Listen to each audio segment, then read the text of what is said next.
ಇವತ್ತಿನ ದಿನ ಅಕೌಂಟೆನ್ಸಿ ಮಾಡಲ್ ಪೇಪರ್ ಒಂದನ್ನು ನಾನು ಸಾಲ್ವ್ ಮಾಡ್ತಾ ಇದ್ದೀನಿ. ಅದಕ್ಕಿಂತ ಮುಂಚಿತವಾಗಿ ಒಂದು ನಮ್ಮ ಜೀವನಕ್ಕೆ ಬೇಕಾಗಿರ್ತಕ್ಕಂಥ ಒಂದು ಸ್ಮಾಲ್ ಆಗಿರ್ತಕ್ಕಂಥ ಒಂದು ಕ್ವೈಟ್ ಹೇಳ್ತೀನಿ. ಅದ್ರ ಮುಖಾಂತರ ಮತ್ತೆ ಸ್ಟಾರ್ಟ್ ಮಾಡ್ಕೊಳ್ಳೋಣ. ಪುಸ್ತಕದ ಮುಂದೆ ಕುಳಿತಾಗ ನಿಮ್ಮ ಅಹಮನ್ನು ಕಟ್ಟಿಟ್ಟು ಬಿಡಿ, ಏಕೆಂದರೆ ವಿದ್ಯೆ ಕೊಡುವ ಸರಸ್ವತಿ ವಿನಯಕ್ಕೆ ಒಲಿಯುತ್ತಾಳೆ ಹೊರತು ಅಹಂಕಾರಕ್ಕೆ ಅಲ್ಲ. ನೋಡಿ, ಎಷ್ಟು ಅದ್ಭುತವಾಗಿರ್ತಕ್ಕಂಥ ಮಾತದು.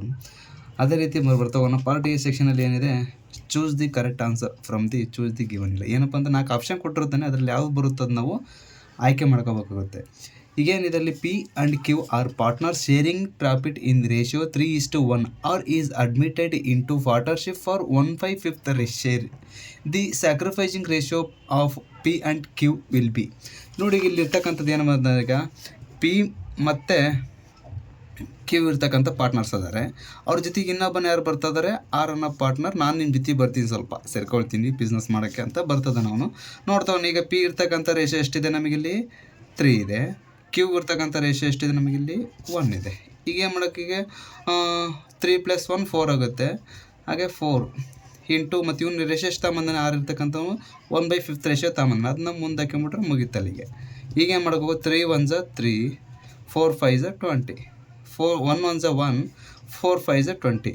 ಇಲ್ಲಿಗೆ 20 ಕ್ಯಾನ್ಸಲ್ ಮಾಡಿದರೆ 3:1 ಆನ್ಸರ್ ಬಂದುಬಿಟ್ಟು ಬಿ ಇದೆ. ನೋಡಿ, ಬಿ ಇದರಲ್ಲಿ ಏನಿದೆ 3:1 ಆನ್ಸರ್ ರೈಟ್ ಆಗಿದೆ. Next, on dissolution of the partner from partners capital accounts are close through. ಇದರಲ್ಲಿ ಏನಪ್ಪ ಅಂದರೆ ನಮಗೆ ಅಂದರೆ ಡಿಸೊಲ್ಯೂಷನಲ್ಲಿ ಅಕೌಂಟ್ಸ್ ಅಂದರೆ ಯಾವಾಗ ಕ್ಲೋಸ್ ಆಗುತ್ತೆ ಅಂತ ಕೇಳಿದ್ದಾನೆ. 4 ಆಪ್ಷನ್ ಕೊಟ್ಟಿದ್ದಾನೆ. ಏನಪ್ಪ ಅಂದರೆ ರಿಲೇಷನ್ ಕೊಟ್ಟಿದ್ದಾನೆ, ಡ್ರಾಯಿಂಗ್ ಅಕೌಂಟ್ ಕೊಟ್ಟಿದ್ದಾನೆ, ಕ್ಯಾಶ್ ಆ್ಯಂಡ್ ಬ್ಯಾಂಕ್ ಅಕೌಂಟ್ ಕೊಟ್ಟಿದ್ದಾನೆ, ಎಂದು ಲೋನ್ ಅಕೌಂಟ್ ಕೊಟ್ಟಿದ್ದಾನೆ. ನೋಡ್ಕೊಳ್ಳಿ, ಅಡ್ಮಿಷನ್ ಮಾಡೋಕ್ಕೆ ನಮಗೆ ಏನು ಬರುತ್ತೆ, ರಿವ್ಯಾಲ್ಯೂಯೇಷನ್ ಅಕೌಂಟ್ ಮತ್ತು ಪಾರ್ಟ್ನರ್ಸ್ ಕ್ಯಾಪಿಟಲ್ ಅಕೌಂಟ್ ಮತ್ತು ಬ್ಯಾಲೆನ್ಸ್ ಶೀಟ್ ಬರುತ್ತೆ. ಇದರ ಕ್ಲೋಸ್ ಯಾವುದಾಗುತ್ತೆ, ಬ್ಯಾಲೆನ್ಸ್ ಶೀಟ್ ಕ್ಲೋಸ್ ಆಗುತ್ತೆ.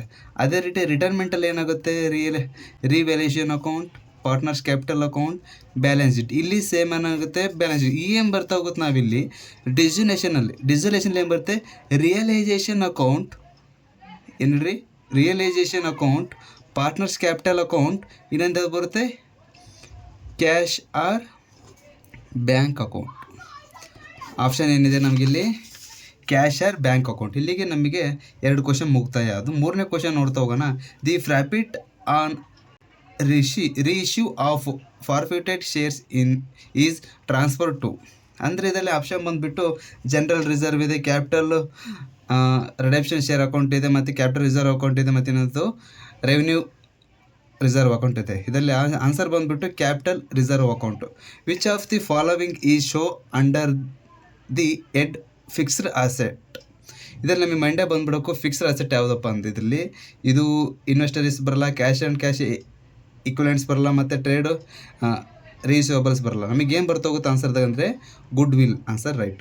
Okay, next, the following groups of ratio are primarily measures risk. ನಮಗೆ ಗೊತ್ತಾಗ್ಬಿಡುತ್ತೆ ಇದ್ರಿಗೆ. ಏನಪ್ಪ ಅಂದರೆ ಪ್ರೈಮೇರ್ಲಿ ಅಂದಟಿಗೆ ಲಿಕ್ವಿಡಿಟಿ, ಡೆಪ್ಟ್ and profitability. It is a answer correct. Clear ಅದು. ಈಗ ನೆಕ್ಸ್ಟ್ ಟೈಮ್ ಬರ್ತಾ ಹೋಗುತ್ತೆ ಇದರಲ್ಲಿ ಫಿಲ್ಲಿಂಗ್ ದಿ ಬ್ಲ್ಯಾಂಕ್ಸ್. ಇದರಲ್ಲಿ ನಾವು ಅವನ ಆಪ್ಷನ್ಗಳನ್ನೆಲ್ಲ ಕೊಟ್ಟಿರುತ್ತಾನೆ, ನಾವು ಇರ್ತಕ್ಕಂಥ ಸೂಟಬಲ್ನದಲ್ಲಿ ಆಯ್ಕೆ ಮಾಡ್ಕೊತ ಹೋಗ್ಬೇಕು. The partnership deed should be properly draft and prepare as per the provision of the dash act. Act ಅಂದರೆ ನಮ್ಮ ಮನಸ್ಸಲ್ಲಿ ಬರಬೇಕು ಸ್ಟ್ಯಾಂಪ್ ಅಂತ. ಓಕೆ, ಇಲ್ಲಿ ಕ್ಲಿಯರ್ ಆಯಿತು. The dash ratio is used for the adjustment of continuing partnership capitals. ಇದು ನಿಮ್ಗೆ ಗೊತ್ತಾಗ್ಬಿಟ್ಟು ಏನಪ್ಪ ಅಂದರೆ ಇದರಲ್ಲಿ ಶಾರ್ಟ್ ಟರ್ಮ್ ಬರಲ್ಲ, ಮತ್ತು ಇದರಲ್ಲಿ ಮುಗಿದೋಗಿದೆ. ಆರ್ಟಿಫಿಷಿಯಲ್ ಬರಲ್ಲ, ಮತ್ತು ಅಂದರೆ ರಿಯಲೈಸೇಷನ್ ಬರಲ್ಲ, ಲಾಂಗ್ ಟರ್ಮ್ ಬರಲ್ಲ. ಇದ್ರಿಗೆ ಏನು ಬರುತ್ತೆ, new profit sharing. It is clear ಆಗುತ್ತೆ. Next, when realisation expenses are paid by the firm as dissolution such expenses are debited to dash account. ಇದರ ಆನ್ಸರ್ ಬಂದುಬಿಟ್ಟು ರಿಯಲೈಸೇಷನ್ ಅಕೌಂಟ್ ಅಂತ ಆಗುತ್ತೆ. ಓಕೆನಾ, realisation account. A company is an dash person. ಈ company is dash person ಅಂದರೆ artificial account ಆಗುತ್ತೆ, artificial ಆಗಿ ಬರ್ತಾ ಹೋಗುತ್ತೆ. Liquidity ratio are calculated the measures the dash solvency of the dissolution. ಇದರಲ್ಲಿ ಏನು ಬರ್ತಾ ಹೋಗುತ್ತಪ್ಪ ಅಂದರೆ ಶಾರ್ಟ್ ಟರ್ಮ್ ಅಂತ ಗೊತ್ತಾಗ್ಬಿಡುತ್ತೆ ನಮಗೆ. ಇದರಲ್ಲಿ ಕಟ್ ಮಾಡಿ 3ನೇ ಮೇನ್ ಏನಿದೆಯಪ್ಪ ಇದರಲ್ಲಿ ಅಂದರೆ ಮ್ಯಾಚ್ ದಿ ಫಾಲೋವಿಂಗ್. ಅಂದರೆ ಎ ಆಪ್ಷನಿಗೆ ಇರ್ತಕ್ಕಂಥವ್ರು ಬಿದಲ್ಲಿ ಹುಡುಕಬೇಕು ಯಾವ್ದು ನಮಗೆ ಆನ್ಸರ್ ಸೂಟಬಲ್ ಆಗುತ್ತೆ ಅಂತ ನೋಡೋಣ. ಈಗ ವ್ಯಾಲ್ಯೂಯೇಷನ್ ಆಫ್ ಗುಡ್ ವಿಲ್ ಇದಕ್ಕೆ ಆನ್ಸರ್ ಬಂದುಬಿಟ್ಟು ಆವ್ರೇಜ್ ಪ್ರಾಫಿಟ್ ಮೆಥಡ್. ಓಕೆನಾ, ಏನು ಹೇಳ್ರಿ, ಆವ್ರೇಜ್ ಪ್ರಾಫಿಟ್ ಮೆಥಡ್. ಎಕ್ಸಿಕ್ಯೂಟರ್ಸ್ ಅಕೌಂಟಿಗೆ ಏನು ಬರ್ಬೇಕು ನಮಗೆ, ಇದರಲ್ಲಿ ಎಕ್ಸಿಕ್ಯೂಟರ್ ಅಂದಟ್ಟು ಏನು ಬರ್ತಾನೆ ಅವನಿಗೆ ಮೈಂಡ್ ಸೆಟ್ಟಲ್ಲಿ ಬರಬೇಕು, ಡೆತ್ ಆಫ್ ಎ ಪಾರ್ಟ್ನರ್. ಏನು ಹೇಳ್ರಿ, death of a partner. Debenture ಅಂದರೆ ಏನು ಬರಬೇಕು, ಅಕ್ನಾಲಜ್ಮೆಂಟ್ ಡೆಪ್ತ್. ಏನು ಹೇಳ್ರಿ, ಅಕ್ನಾಲಜ್ಮೆಂಟ್ ಡೆಪ್ತ್. Next horizontal analysis. ಏನು ಹೇಳ್ರಿ, ಆರಿಜೆಂಟಲ್ ಅನಲೈಸಿಸ್ಗೆ ಆನ್ಸರ್ ಏನ್ಬಿಟ್ಟು comparative statement. Issue of shares. Next 5ನೇದು ಇಶ್ಯೂ ಆಫ್ ಶೇರ್ಸಿಗೆ ಆನ್ಸರ್ ಬಂದುಬಿಟ್ಟು ಫೈನಾನ್ಸಿಂಗ್ ಆ್ಯಕ್ಟಿವಿಟೀಸ್. ಇದರಲ್ಲಿ ಒಂದು ಉಳಿತಿದೆ ಕಾಮನ್ ಸೈಜ್ ಸ್ಟೇಟ್ಮೆಂಟು. ಇದು ಯಾವುದಕ್ಕೆ ಬರುತ್ತಪ್ಪ ಅಂದರೆ ವರ್ಟಿಕಲ್ ಅನಲೈಸಿಸ್ ಅಂತ ಅದರಲ್ಲಿ ಹ್ಯಾಡ್ ಆಗ್ತಾ ಹೋಗುತ್ತೆ. Answer the following question in 1 word or 1 sentence each. ನೋಡ್ತಾ ಹೋಗೋಣ. ಇದರಲ್ಲಿ ಏನು ತುಂಬ ಈಸಿ ಇರಲ್ಲ, ತುಂಬ ಈಸಿ ಇರುತ್ತೆ. ಬಟ್ ಏನಪ್ಪ ಅಂದರೆ 1 sentence ಅಥವಾ 1 wordಲ್ಲೇ ಮುಗಿದೋಗ್ಬಿಡುತ್ತೆ ನಮ್ಮದು. ನೋಡೋಣ. State any one features of partnership. ಏನ್ರಿ, state any one features of partnership. ಇದರಲ್ಲಿ ಏನೇನು ಬರ್ತಾ ಹೋಗುತ್ತೆ ನೋಡ್ತಾ ಹೋಗೋಣ. ಅದರಲ್ಲಿ ಅಗ್ರಿಮೆಂಟ್ ಬರುತ್ತೆ, ಅನ್ಲಿಮಿಟೆಡ್ ಬರುತ್ತೆ, ಅನ್ಲಿಮಿಟೆಡ್ ಲಯಬಿಲಿಟಿ. ಇವೆರಡರಲ್ಲಿ ಇರ್ತೈತಿ. ಇವೆರಡರಲ್ಲಿ ಯಾವುದಾದ್ರೂ ಒಂದು ತೊಗೊಂಡು ಬರಿಬೋದು. Next expand D R F I ಅನ್ನೋದು ಇದರಲ್ಲಿ ನೋಡಿ. ಈಗ ಇರ್ತಕ್ಕಂಥ ಎಕ್ಸ್ಪೆಂಡ್ ಕಂಪಲ್ಸರಿ ಒಂದು ಮಾರ್ಕ್ಸಿಗೆ ಒಂದು ಕೆಳಗೆ ಕೇಳ್ತಾನೆ. ಒಂದು 10ರಿಂದ 15 ನೋಡ್ಕೊಂಬಿಡಿ, ಅಲ್ಲಿ ನಿಮಗೆ ಈಸಿ ಆಗ್ತಾ ಹೋಗುತ್ತೆ. ಇಲ್ಲಿ ನೋಡೋಣ. ಈಗ DRFI ಅಂದರೆ ಡಿಬೆಂಚರ್ ರಿಡೆಂಪ್ಷನ್ ಫಂಡ್ ಇನ್ವೆಸ್ಟ್ಮೆಂಟ್. ಇನ್ನೊಂದ್ಸರಿ ಹೇಳ್ತೀನಿ ನೋಡಿ, debenture redemption fund investment.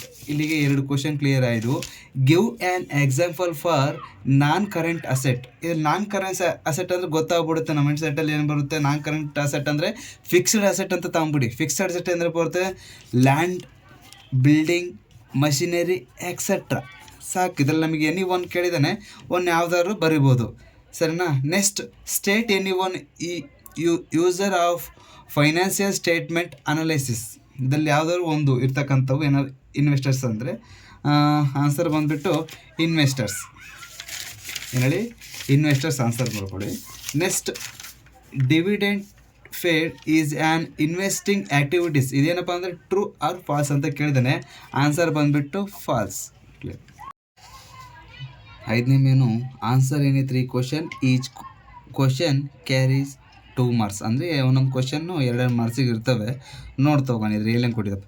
State any two difference between fixed capital method and fluctuating capital method.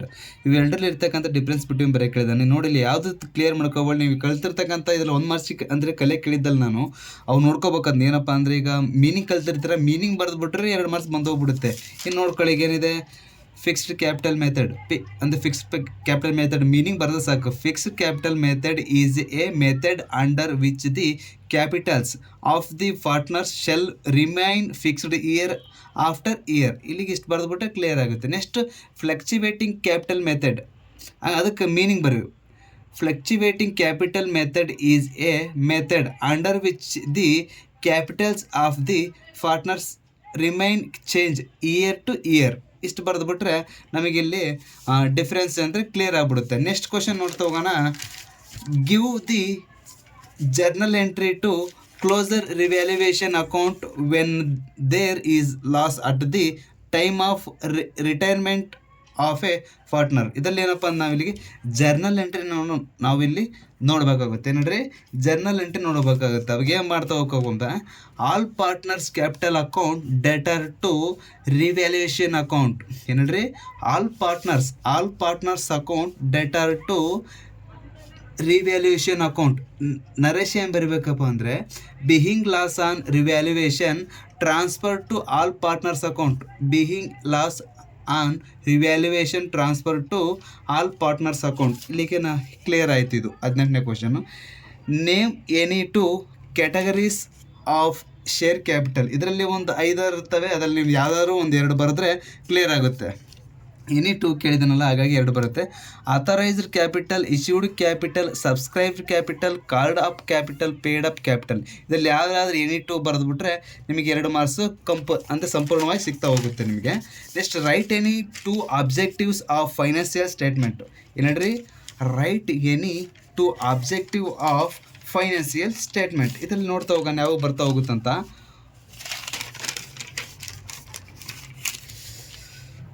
ಫಸ್ಟ್ನೇದು, to provide information about cash flows. To provide information about cash flows. To provide information about the earning capacity of the business. ಇಲ್ಲಿಗೆ 2 point ಬರೆದ್ಬಿಟ್ರೆ ನಮಗೆ 2 marks ಸಂಪೂರ್ಣವಾಗಿ ಸಿಗ್ತೈತೆ. Next time ಬರ್ತಾ ಹೋಗಬೇಕು, what is cash flow statement. What is cash flow statement, ಅದಕ್ಕೆ ನೋಡ್ತಾ ಬಂದಾಗ ಇಲ್ಲಿ ಇರ್ತಕ್ಕಂಥ ಆನ್ಸರ್ ಒಂದು ತುಂಬ ಚೆನ್ನಾಗಿದೆ, ಅದನ್ನ ಬರೆಸ್ತೀನಿ, ಅದನ್ನ ನೋಡ್ಕೊಳ್ಳಿ ಕ್ಲೀನಾಗಿ. Cash flow statement is the important financial statement which shows inflows and outflows of cash and cash equivalents from various activities of a company during a specific period. ಇಲ್ಲಿ ನೋಡು ಎಷ್ಟು ತುಂಬ ಅಂದರೆ ಶಾರ್ಟ್ ಆಗಿರ್ತಕ್ಕಂಥದ್ದು, ನಾವು ಬೇಗನೆ ಓದಿದರೆ ಮೈಂಡಲ್ಲಿ ಉಳಿತಕ್ಕಂಥದ್ದು ಆನ್ಸರ್ ಇದು. ಸ್ವಲ್ಪ ಓದ್ಕೊಳ್ಳಿ, ಹಾಗೆ ನಿಮಗೆ ಎಲ್ಪ್ ಆಗ್ತಾ ಹೋಗುತ್ತೆ. ನೆಕ್ಸ್ಟ್ ಮುಂದಿನ ತರಗತಿ ನಿಮಗೇನಪ್ಪ ಅಂದರೆ ಪಾರ್ಟ್ ಸಿ ಮಾಡ್ತಾ ಹೋಗ್ತೀನಿ. ಇಲ್ಲಿ 6 ಮಾರ್ಕ್ಸಿಗೆ ಮತ್ತು 12 ಮಾರ್ಕ್ಸಿಗೆ. 12 ಮಾರ್ಕ್ಸಿಗಂತೂ ತುಂಬಾ ಈಸಿ ಇರ್ತಕ್ಕಂಥವಾಗಿರ್ತವೆ. ಈಗೇನಪ್ಪ ಅಂದರೆ ಇಲ್ಲಿ ನಿಮ್ಗೆ 6 ಮಾರ್ಕ್ಸ್ ಯಾವ್ದು ಕೇಳ್ತಾನೆ ಅಂದರೆ ಡೆಪ್ತ್ ಕೇಳ್ತಾನೆ, ಪ್ರಾಡಕ್ಟ್ ಮೆಥಡು ಬರ್ತಾ ಹೋಗೋದು. ಈಗೇನು ನಮಗೆ 12 ಮಾರ್ಕ್ಸಿಗೆ ಬೇಕು, ನಮಗೆ 24 ಮಾರ್ಕ್ಸಿಗೆ ನಮ್ಗೆ ಕ್ಲಿಯರ್ ಆಗಬೇಕು. ನೋಡ್ಕೊಳ್ಳೋದ್ರೆ 24 ಮಾರ್ಕ್ಸ್ ಬೇಕಂದ್ರೆ ಏನು ಮಾಡೋಕೆ, ನಮಗೆ ಅಡ್ಮಿಷನ್ ಕೊಡ್ತಾನೆ, ರಿಟೈರ್ಮೆಂಟ್ ಕೊಡ್ತಾನೆ, ಇವೆರಡಲ್ಲಂತೂ ಒಂದು ಕಂಪಲ್ಸರಿ ಇರ್ತದೆ. ನೆಕ್ಸ್ಟ್ ಏನು ಕೊಡ್ತಾನೆ ಅಂದರೆ ಡಿಸಲ್ಯೂಷನ್ ಅಕೌಂಟ್ ಅಂತೂ ಕಂಪಲ್ಸರಿ ಇರ್ತದೆ. ನೆಕ್ಸ್ಟ್ ಇವೆಲ್ಲ ಹೇಳ್ತಾ ಹೋಗ್ತೀನಿ. ನೆಕ್ಸ್ಟ್ ಅಂದರೆ ಮುಂದಿನ ಕ್ಲಾಸ್ನಾಗ ನಿಮಗೆಲ್ಲ ಸಂಪೂರ್ಣವಾಗಿ ನಮಗೆ ಹೆಂಗೆ ನಿಮಗೆ ಸ್ಕೋರ್ ಮಾಡ್ಕೊಳ್ಳೋದು, ಹೆಂಗೆ ನಿಮಗೆ ಅಂದ್ರೆ ಪಾಸಿಂಗ್ ಹೆಂಗೆ, 2-3 ಲೆಕ್ಕ ಕಲ್ತ್ಬಿಟ್ರೆ ನಿಮಗೆ 28 ಮಾರ್ಕ್ಸ್ ಬರ್ತವೆ. ಅತಿ ನಾನು ಸ್ಕೋರ್ ಮಾಡಬೇಕು, ನಾನು ಇರ್ತಕ್ಕಂಥ 100ಕ್ಕೆ 100 ತೆಗಿಬೇಕು ಅನ್ನಂಗಿದ್ದನ್ನು ಅದನ್ನೇ ಹೇಳೋಣ. ಓಕೆನಾ? ಓಕೆ.